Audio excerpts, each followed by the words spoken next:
ETF index mutual funds నేర్చుకుని stock మార్కెట్లో రాణించాలనుకుంటున్నారా? వెంటనే ఈ నెంబర్కి కాల్ చేయండి. హలో రామ్ గారు. హాయ్ నాగరాజు.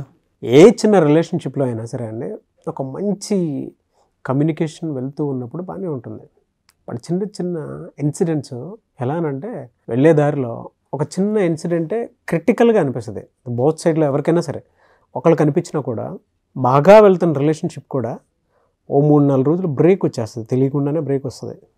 అది ఎవరి థాట్ వేవ్ లెంత్ మ్యాచ్ అవ్వకపోయినా సరే, అక్కడి నుంచి వేరే కమ్యూనికేషన్ ఇంకొకలాగా స్టార్ట్ అవుతుంది, క్యారెక్టర్ అసాసినేషన్ కిందకి వెళ్ళిపోతుంది. దాంతోపాటు ఆ రిలేషన్షిప్లో తెలియకుండానే అక్కడి నుంచే ఒక కొత్త అర్థాన్ని, ఒక కొత్త మనిషిని, ఒక కొత్త డైమెన్షన్ని, దానితో పాటు కొత్త క్యారెక్టర్ అసాసినేషన్ని చూసి ఇదే అని చెప్పేటప్పుడు ఇద్దరికి తెలియకుండా ఇద్దరి మీదనే కొత్త విషయాలు తెలుస్తుంటాయి. ఓహో వీళ్ళిదా అని. బట్ ఈ కమ్యూనికేషన్లో అలా అని కాకుండా రెగ్యులర్గా సత్సంబంధాలు కొనసాగేలా ఉండాలి అని అంటే కమ్యూనికేషన్ అసలు ఏ విధంగా ఉండాలి? నేనే గొప్ప అనుకునేటువంటి మోడ్ని కాకుండా సత్సంబంధాలు బాగుండాలి అంటే ఎలా ఉండాలి? కమ్యూనికేషన్ జనరల్గా ఇద్దరి మధ్య సంబంధాలు నారాజు ఒక ఎమోషనల్ ఫ్రీక్వెన్సీ మీద ఆధారపడి ఉంటుంది. అందుకే అంటుంటాం వాళ్ళ ఫ్రీక్వెన్సీ మ్యాచ్ అయింది, వాళ్ళిద్దరి ఎమోషన్స్ బాగా మ్యాచ్ అయ్యాయి, ఒకరినొకరు అర్థం చేసుకుంటారు అని. కానీ ఈ ఎమోషన్స్కి ఫండమెంటల్ ఏంటంటే కమ్యూనికేషన్. ఒకరి మధ్య ఒకరి కమ్యూనికేషన్ బాగుంటే ఇద్దరు బాగుంటారు. బాగుండడం అంటే ఏంటి? ఒకరికి బాగుండడం అంటే ఇంకొకరికి బాగలేకపోవడం కావచ్చు. అసలు బాగుండడాన్ని ఎట్లా డిఫైన్ చేయాలి, నేను బాగా ఎలా కమ్యూనికేట్ చేయాలి? అసలు బాగుండడాన్ని మనం అర్థం చేసుకుంటే కమ్యూనికేషన్లో 2 రకాలు ఉంటాయి. ఒకటి హర్ట్ చేసే కమ్యూనికేషన్, ఒకటి అర్థం చేసుకునే కమ్యూనికేషన్. మాట్లాడుతున్నప్పుడు నేనేమనుకున్నానో అని మిమ్మల్ని హర్ట్ చేసే కమ్యూనికేషన్ ఒకటైతే, మిమ్మల్ని అర్థం చేసుకునే కమ్యూనికేషన్ రెండోది. ఇది మనం డీటెయిల్డ్గా వెళ్తే తప్ప హర్ట్ ఎక్కడుంది, అర్థం చేసుకోవడం ఎక్కడుంది అనేది తెలియదు. బాధ పెట్టే కమ్యూనికేషన్ ఒకటి, అర్థం చేసుకునే కమ్యూనికేషన్ ఒకటి. హర్ట్ చేసేది ఏంటంటే జనరల్గా హర్ట్ చేసే కమ్యూనికేషన్, ఇది చాలా క్యాజువల్గా మాటల్లోనే మాట్లాడుతుంటాం. ఎదుటి వాళ్ళని ఎప్పుడైతే జడ్జి చేశామో, ఇది జరిగే ఉంటుంది, ఇది అయ్యే ఉంటుందని జడ్జి చేశామో, అది హర్టింగ్ కమ్యూనికేషన్. స్పెక్యులేషన్ని కన్ఫర్మ్ చేసుకోవటం. నువ్వు అనుకున్నది లేటే, అప్పుడే నువ్వు ఎప్పుడూ లేటే, నువ్వు అనుకున్నది ఇదే, నాకు తెలుసు, నువ్వు జనరల్గా ఇంతే తెలుసు, నాకు తెలుసు అనేది దిస్ ఈజ్ ఎ జడ్జిమెంట్.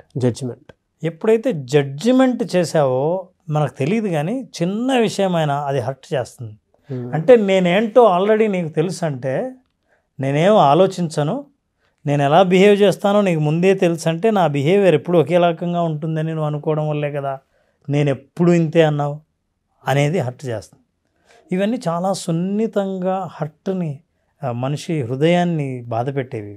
అయితే ఇది బాధ పెట్టినట్టు కానీ బాధపడినట్టు కానీ కాకుండా రెస్పాన్స్ ఇచ్చినప్పుడు అర్థమవుతుంది నీకు అవతల వాళ్ళు హర్ట్ అయ్యారని.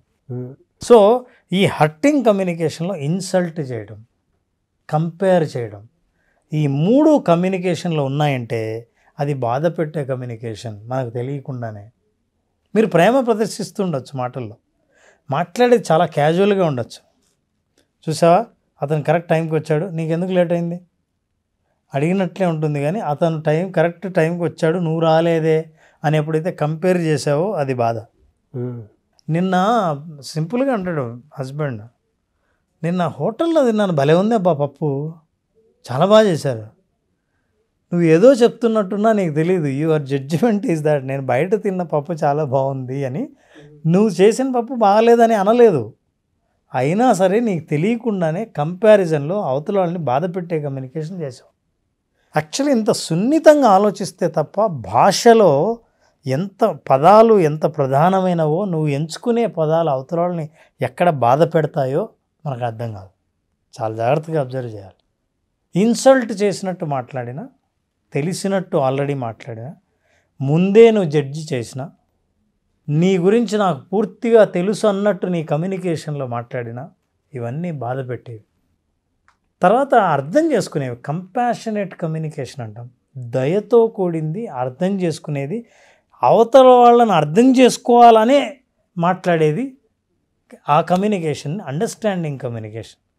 అందులో ఏముంటుందంటే పూర్తిగా అవతల వాళ్ళు చెప్పేది మొదటిసారిగా వింటున్నట్టు ప్యూర్ లిజనింగ్ ఉంటుంది, అక్కడ it is a compassionate listening అంట. ఆ కమ్యూనికేషన్ ఎప్పటికప్పుడు అలా ఫ్రెష్గా ఉంటాయండి. నాకు తెలిసి మీరు చెప్పేటప్పుడు ఆల్మోస్ట్ విన్న ప్రతి ఒక్కరికి ఒక క్లారిటీ వస్తుంది. నేను పలానా చోట తప్పు చేశాను అనేటువంటి థాట్లోకి చేస్తారు. మీరు అన్నారు చూసారా, ఆ ఫ్రెష్ కమ్యూనికేషన్లా ఉండాలి అనేటువంటి వర్డ్ ఒకటి వాడారు. The level of basic understanding రిలేషన్షిప్కి కావాల్సినటువంటి క్వాలిటీ అది. అది ఎప్పుడంటే ఇప్పుడు ఏం చెప్తున్నావో నేను అర్థం చేసుకొని అన్న ఉద్దేశం ఎప్పుడు ఉంటుందో అప్పుడు వినాలనిపిస్తుంది. నిన్ను అర్థం చేసుకునేటేంటి, నువ్వు నాకు ఆల్రెడీ తెలుసు, నువ్వేం మాట్లాడుతుంటావో తెలుసు, ఎందుకు మాట్లాడుతుంటావో తెలుసు అన్న నిర్ణయానికి వచ్చినప్పుడు నీ భాష వేరు, ఐ నో అని. అందుకే ఈ కమ్యూనికేషన్ ఏమంటారంటే దీన్ని జిరాఫీ కమ్యూనికేషన్ అంటారు. ఈ భూమి మీద ఉన్న అన్ని జంతువుల్లోకి అతి పెద్ద హార్ట్ ఉన్నది జిరాఫీకి, పెద్ద హార్ట్. పైగా జిరాఫీ ఇట్లా నిలబడితే దీని మెడ బాగా పొడవుగా ఉండటం వల్ల పైనుంచి చూస్తే ఒక మనిషిని 360 డిగ్రీ వ్యూ చూడగలదు. అంటే ఒక సంఘటనని సంపూర్ణంగా చూడగలిగే శక్తిని మనం ఇట్లా జిరాఫీలాగా చూసినప్పుడే మనం చూడగలం. అప్పుడు మాట్లాడితే నువ్వు అంటే అన్నీ తెలుసుకొని మాట్లాడితే it is a compassionate communication. వినడం, మాట్లాడడం, అర్థం చేసుకునే మాటలు మాట్లాడేది ఒకటైతే బాధ పెట్టే మాటలు ఒకటి. నేనేం బాధ పెట్టానండి, దీన్ని కూడా బాధ అంటారా, నీకు తెలియదు.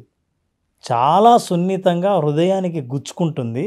అవతల వాళ్ళకి తెలియకుండానే అది గుచ్చుకున్నప్పుడు ఏమవుతుందంటే వాళ్ళు విత్డ్రా అయిపోయి అప్పుడు వాళ్ళు ఇచ్చే రెస్పాన్స్ బట్టి మీకు అర్థమవుతుంది ఇది నీకు గుచ్చుకునే బాధ పెట్టే మాటలు మాట్లాడావు అని. మేజర్లీ మనం ఒక కంఫర్ట్ ఫీల్ అవుతాం.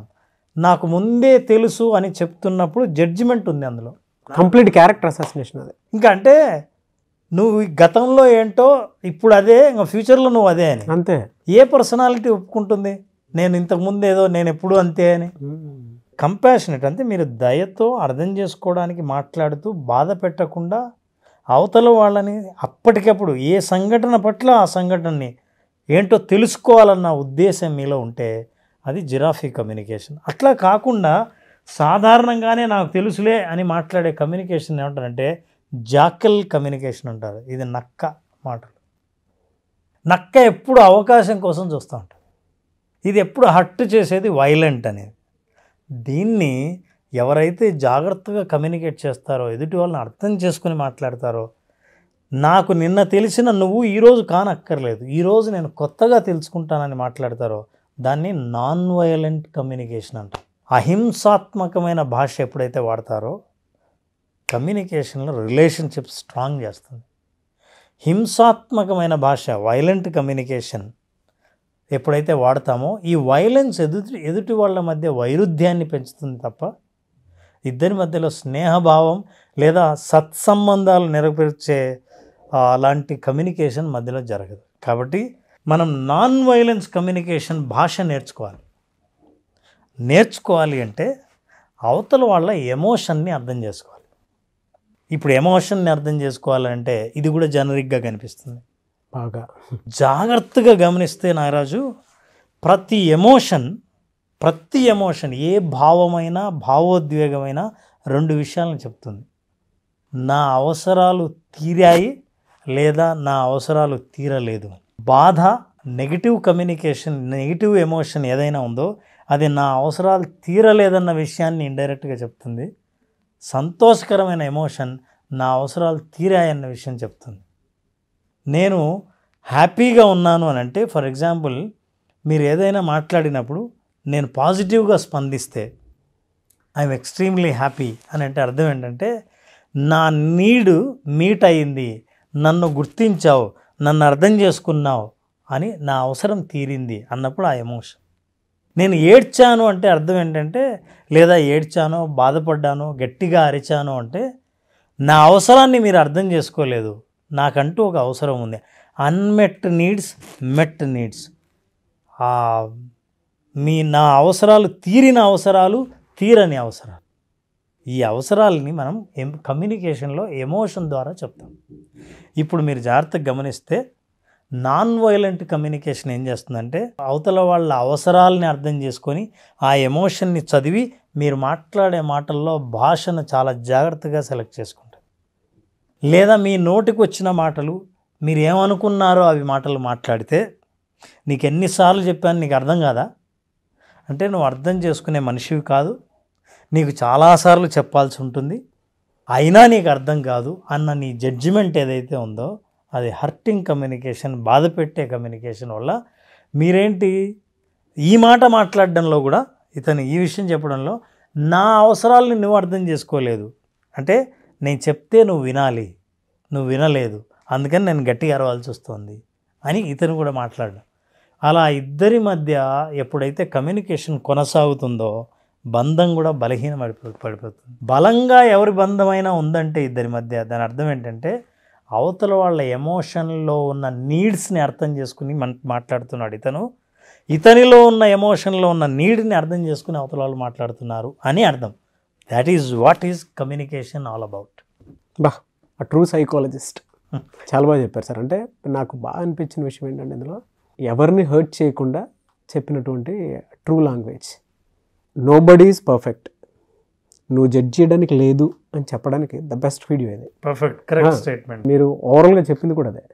అవతల వాళ్ళు హర్ట్ అయ్యారు అనేటువంటి విషయం ఇలా తెలుస్తుంది అని తెలుసుకోవడానికి కమ్యూనికేషన్ ఇది అని చెప్తూనే, బట్ అందులో నువ్వు జడ్జిమెంట్ తోటి చూడాల్సినంత అవసరం అయితే లేదు, నువ్వు కూడా పర్ఫెక్ట్ కాదు అనేటువంటి విషయాన్ని ప్రాపర్గా కమ్యూనికేట్ చేశారు. Very good analysis and I really loved it subject. No doubt you are a true psychologist. Thank you so much Ram garu. Thank you.